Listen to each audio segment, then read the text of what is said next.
Unga bunga, unga bunga bunga bunga. Yeah, that's right. If you know what I just said, then you've come to the right place. I'm Project, and it's time to do some top 5s, or in this case, top 8, for Shadow of the Erdtree. Starting off with strength and highlighting the bonkiest of bonk weapons from the new DLC.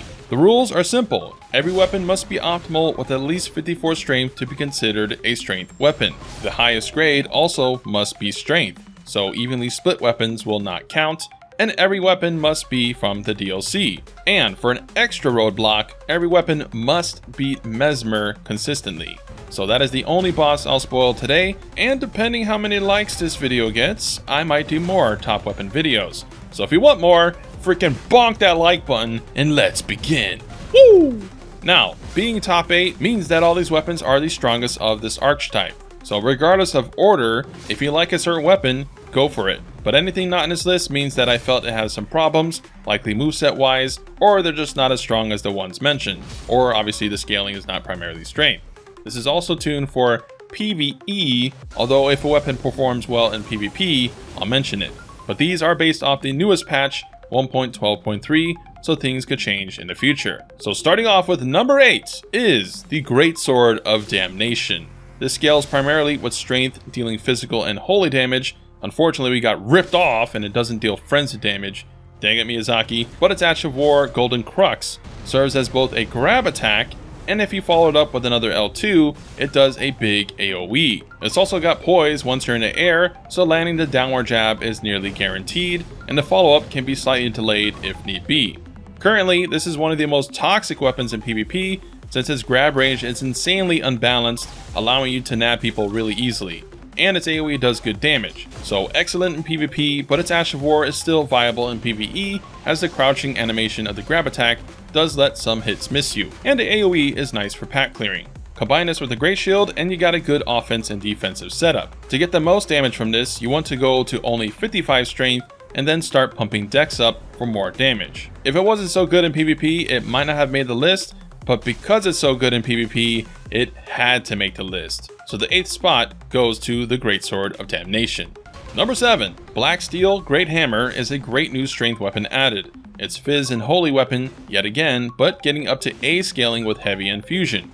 And it can be buffed further with weapon buffs, and has access to most meta Ash of Wars. But what makes this hammer particularly stand out is the damage to weight ratio being rather lightweight for its output, and it has a unique gimmick with guard counters, where performing a guard counter gives an extra holy ground attack, which, while the attack doesn't do much damage, it does give you more stance damage, leading to easy stance breaks. So without a doubt, you want to run this weapon with a shield and rely on guard countering bosses, and maybe using Savage Lion's Claw or other quick high damage Ashes of War in between till you get the W. Really solid weapon, also bonk. Number 6, Devonia's Hammer.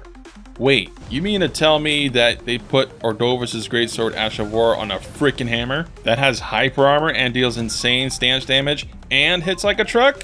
Oh baby. Yep, not much to say about this one other than it beats every other colossal weapon in the DLC in terms of power.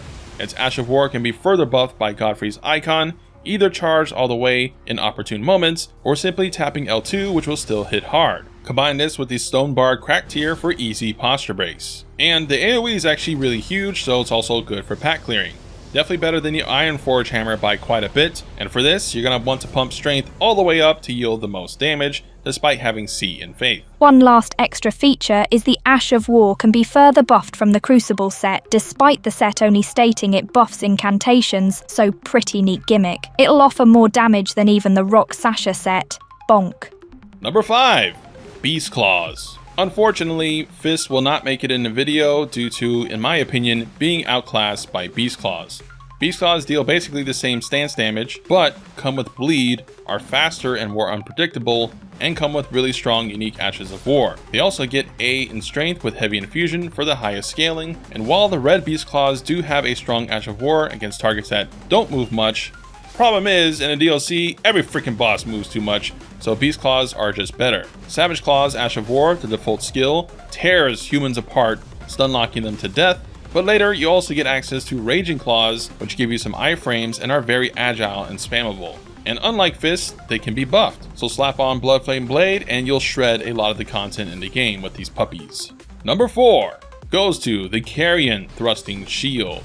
Despite the nerfs to the bug stamina thing, I think thrusting shields are still super strong, serving not only as a pseudo great shield, meaning normal enemy attacks can bounce off them, but also a literal weapon themselves. The Carrion Thrusting Shield is capable of getting A in strength with fizz and magic damage, and they're capable of using offensive Ash of Wars like Giant's Hunt or Flame Skewer, unlike normal shields, and even can be buffed with Scholar's Shield or even something like Crag Blade, which is what I used to beat Messmer and found it very successful. And on top of all that, with the new Deflecting Heart tier, where blocking at the right time consumes less stamina, they're also really strong with guard counters, dealing really good damage on counter if you time it right. And even more ands, they have a built-in guard while poking if you hold block and hit R1 at the same time. So very, very, very strong weapon, easily making the top 5 list. Now for the top 3, the big leagues begin now. So number 3 goes to the Fire Knight's Greatsword. This would have been number 1 or 2 if it wasn't nerfed in PvP with its guaranteed R1 combo, but still, even for PvE, it is pretty much unchanged, and it's got really long reach, has really fast R1s, it's got crouch pokes, charge heavy pokes, and goes up to A in strength with heavy infusion, and comes with some extra fire damage on top. Perfect with the new fire skills like Flame Skewer or Flame Spear, buffing it with even more fire damage. Overall, really fantastic weapon, lots of flexibility, can be buffed, and again, the reach and speed put it above most greatswords in the game. And for the runner-up prize, numero dos, the silver medal goes to the Ancient Meteoric Greatsword. This hulking chunk of ore is now the longest greatsword in the game, scaling primarily with strength with some arcane. It's got this standard greatsword moveset people love, it's got the crouch pokes, etc. But its unique Ash of War lets you thrust and zoom forward a great distance with the sword, and hitting L2 again will do a magical burst attack. While the combo doesn't do a lot of damage compared to some Ashes of War, it still does a solid amount, but the real advantage is the initial zoom. It's just really fast and can reach really far, and you don't need to do the explosion. You can opt for an R1 follow-up or an R2, or cast it again to zoom even more. So really strong in PvP due to this, and in PvE very, very solid. And while the AoE explosion is not huge, it's still decent enough to clear packs that are gripped closely together.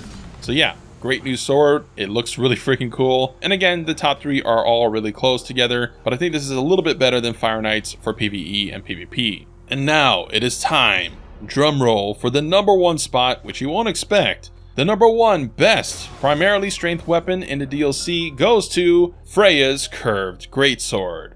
That's right, yep, didn't expect that.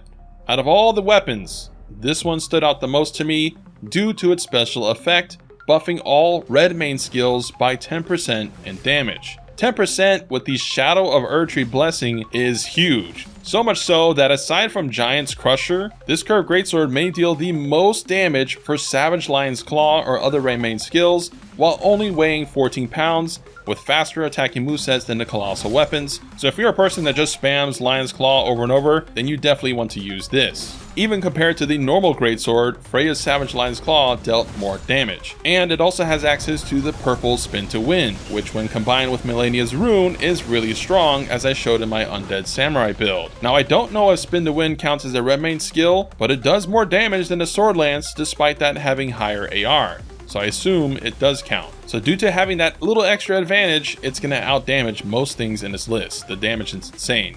And it looks cool, and it's a curved greatsword. So yeah, I think this is the best strength weapon in the DLC. And now for honorable mentions. Of course, Bloodfiend's Arm. While you can go strength with it, it is technically an arcane weapon, since you're never not going to go bleed infusion with it. So it's an arcane weapon, guys. It's not a strength weapon. Or at best, it's a split hybrid weapon, which is not the aim of the video. For this one, that's probably going to be in the top arcane video if I ever make one. Likewise, Putrescent's Cleaver, another strong split scaling weapon, kind of outclasses a lot of the other weapons in this video, to be honest, but it's a split scaling weapon, not a pure strength weapon, so omitted. But one last mention that's actually a strength weapon is the Fire Knight's Short Sword, which is basically a dagger. Like the greatsword version, it's fizz and fire and can get A in strength with heavy infusion, but it is one of the longest, if not the longest dagger in the game now, so it's very quick, does a lot of damage, especially the R2s being very fast, and you can dual wield them if you farm them. And I've seen G9 use this, and it's very strong in PvP while one-handed. So if you wanted a backup weapon in the offhand, this is a really solid option. But yeah, that's my top 8 list for what I deem are the epic 8 for strength-based weapons from the DLC. But if you enjoyed the video and want to see more, slam that like button and comment down below which top ranking I should do next. And which weapons do you think are the best for that specific stat, to make my job easier. But for more videos like this and builds, make sure to subscribe and hit the notification bell for more Elden Ring epicness. Rise, tarnish the light.